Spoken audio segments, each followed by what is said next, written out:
Okay, in this clip, we're going to be looking at the reaction of our propanene from last time, right? Not with a hydrogen halide, but with just a halogen, a molecular halogen, right? So in this case, we're going to be doing the bromination. We're going to be looking at bromine molecules reacting with this, right? So first thing we're going to do, have our molecule already, right? Let's draw out our bromine. Let's bring our bromine a little bit closer because I want to use this as an understanding or an example, right? So this is our bromine molecule. Now, both of them are equally electronegative. Both of them, are halogens, right? We know how they behave, right? But how are we going to get an electrophile? How are we going to get a positively charged, or at least a slightly positively charged halogen molecule, right, for that reaction with the highly electron dense region called the double bond? What we're going to be doing now is invoking something that we've learned before in Unit 1 chemistry in the forces of attraction. We're going to be looking at general van der Waals forces, London dispersion forces. Specifically, we're going to be looking at induced dipoles, right? So what's going to be happening here is that this electron dense region on the double bond, so electron dense, when it comes in contact or close interaction with the bromine, right, with one of the bromines on the bromine molecule, right, it will actually be pushing the electrons in a sense, just using it for an example, right, pushing the electrons in a sense closer, like a funnel type situation, closer to the other bromine, right, creating a type of instantaneous dipole. As those electrons are pushed, we know that this area is highly negative, right? This area is highly negative, so they're going to be repelling each other. The double bond repels the electrons on the bromine molecule a little bit more, right, pushing them closer to the other bromine molecule, making this bromine molecule slightly negative and this bromine molecule slightly positive, right?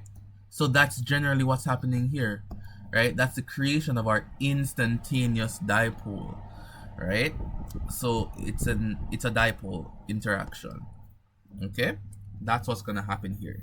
I know from that understanding, right? As long as we understand how we get our instantaneous dipole, the rest of the mechanism should be fine, right? We're going to have electrons here, right, attracting there, right, pushing electrons in the bond on towards this bromine, right? We're going to end up with a product, right? Let's say that the bromine adds here, right, leaving a positive charge here. We're gonna have a bromide remaining after bromide ion. These electrons goes towards the positive charge there, and we end up with a molecule that looks like this, right? Really, really simple. Now, some persons may be wondering, Markovnikov, anti-Markovnikov. In this case, right, we're going to still have some differences in the likelihood of how the reaction happens, meaning how the mechanism happens. Usually, what we're gonna go for is actually the addition to the carbon with the most hydrogen as well before we add to the carbon with the least amount of hydrogen, right?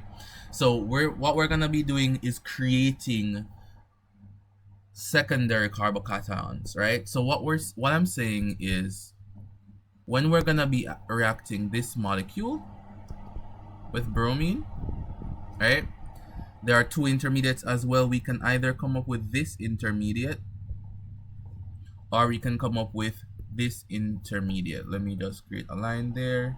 It's bonded to that. These are two intermediates, right?